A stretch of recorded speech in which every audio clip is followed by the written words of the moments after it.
Everybody likes healthy sourdough. Nutty on the outside, cheesy on the inside.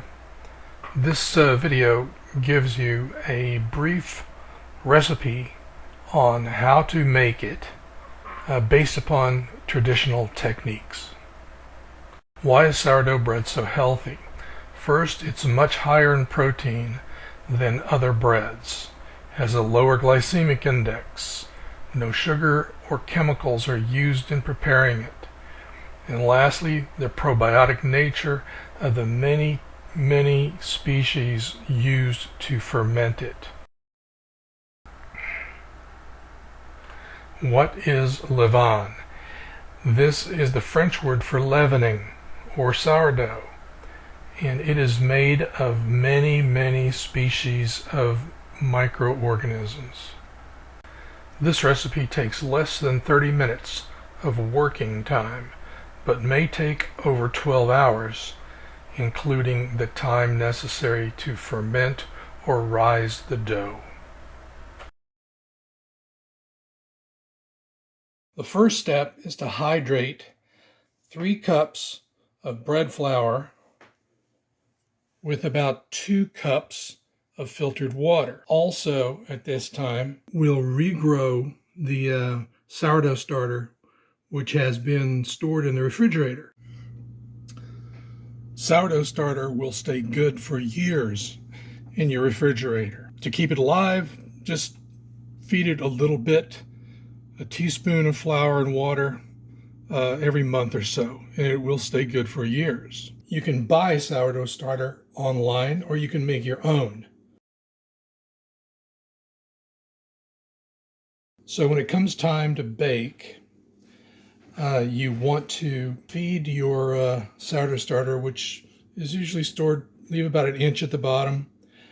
You will add a little more than 1/2 cup of flour and water, and about 2 or 3 grams of kosher salt, which does not have iodine in it. We'll shake it up and let it grow at room temperature for about 2 hours, while the flour is hydrating for about 2 hours.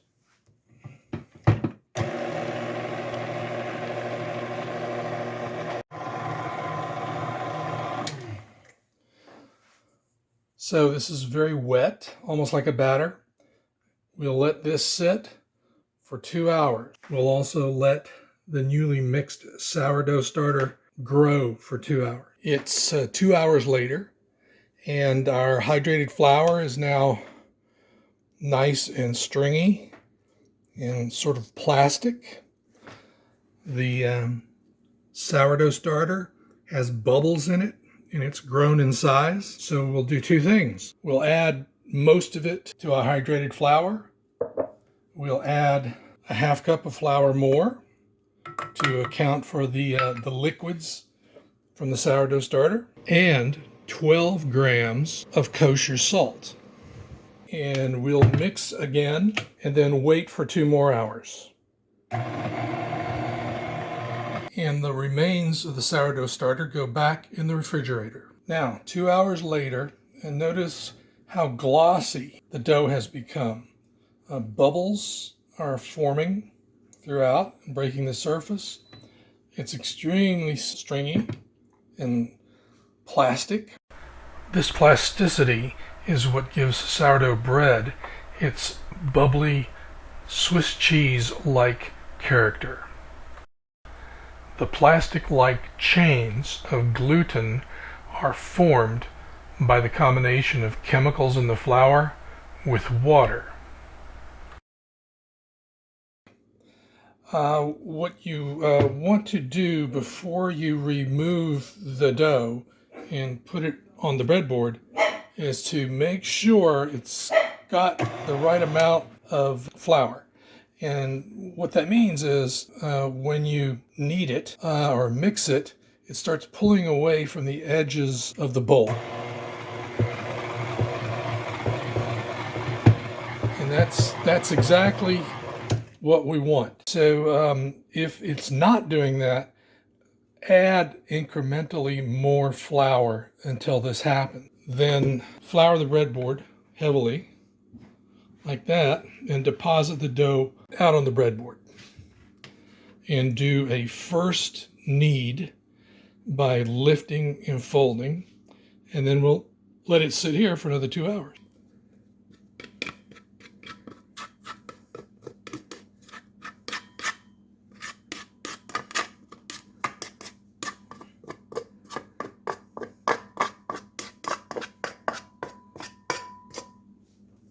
Now, at this point, you want to flour all the dough. You don't want to push it down. You lift and turn like this. It's already light. I can feel how light it is.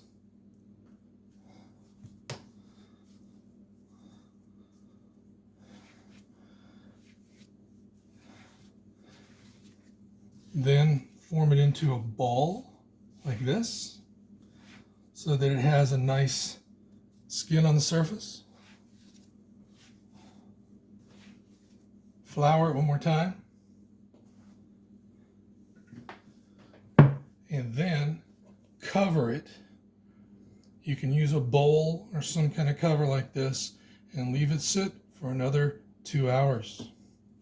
This is a lifting board, or a peel as it's called in French baking.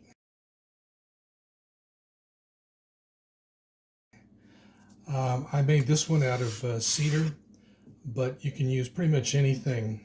A large spatula, drywall tool, anything like that. So I'm going to flour this and use it to help me with the second knead. If you notice also, we have bubbles breaking through the surface here, and it's getting really nice.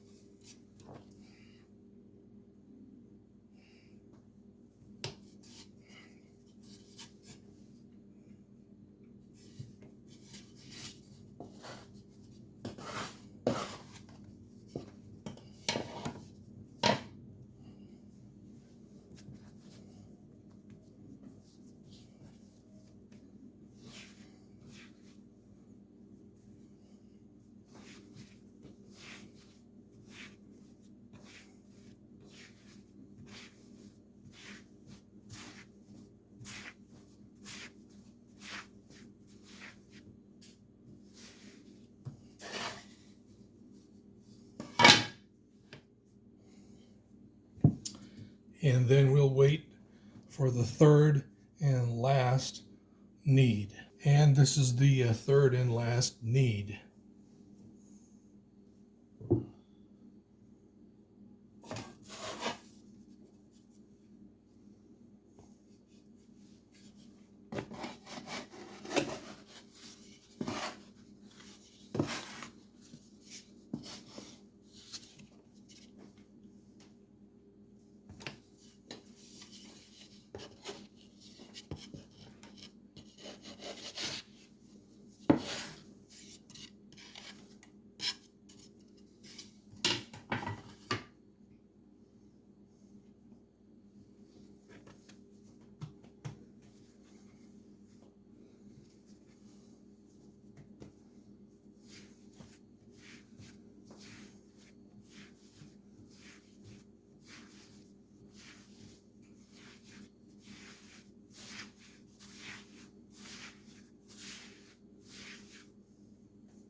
After the third knead and rise,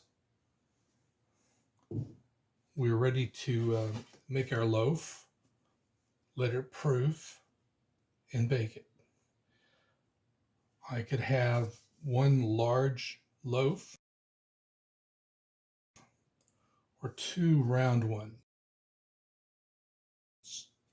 So I'll go with 2 round ones to demonstrate the 2 methods of proofing. One is overnight in the refrigerator, and the other one is directly to the oven.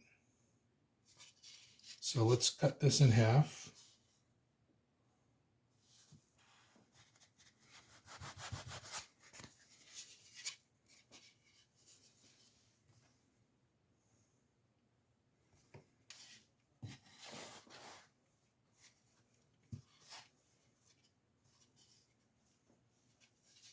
So this is a bowl with a towel in it, nothing fancy. And we'll use this for cold proofing. Dust the cloth heavily.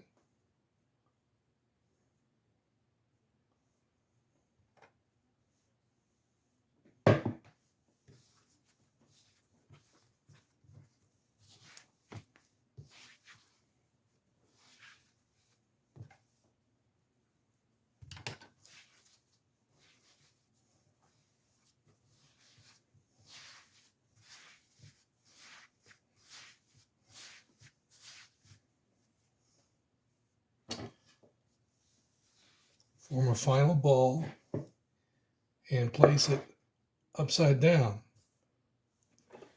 The skin side down into that bowl. Cover it. That will go in the refrigerator until the next morning.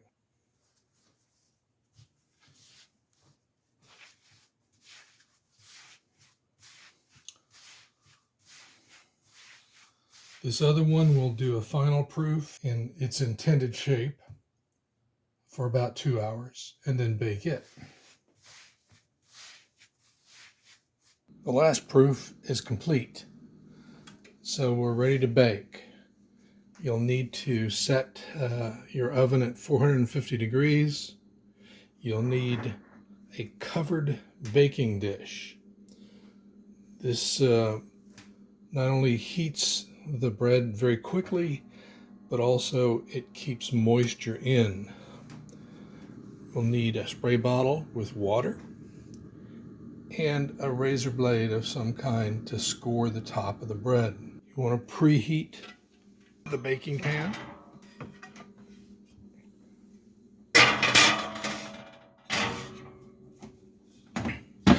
Here is the final step to baking the sourdough bread.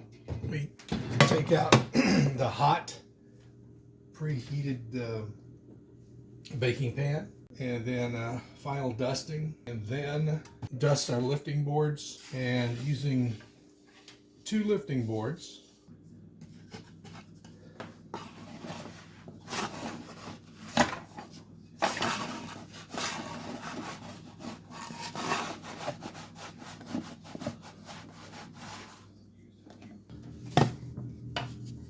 we'll take and drop that in the pan. Next, score it across the top.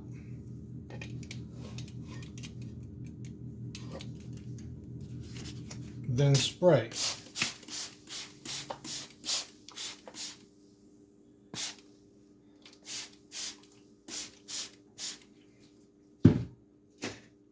Then cover it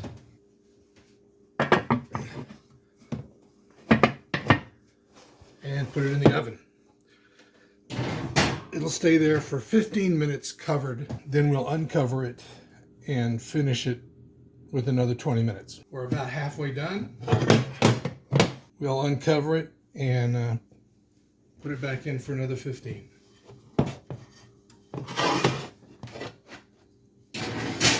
And after another 15 minutes,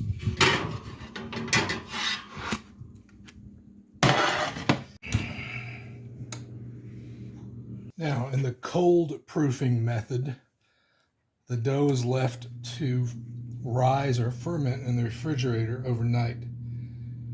The bowl shapes the dough, and then it's inverted into the pan. Skin side is down.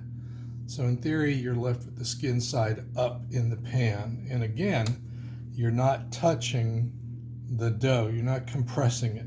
Let's see how this method turns out.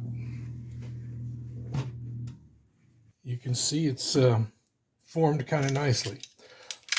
So we'll score that and spray it and put it in.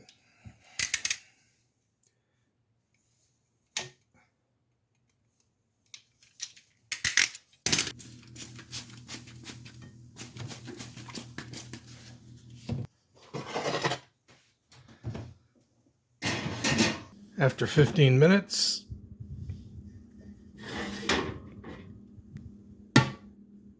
we can see how this is really sprung up. It's kept its shape. Let's put it back in to finish.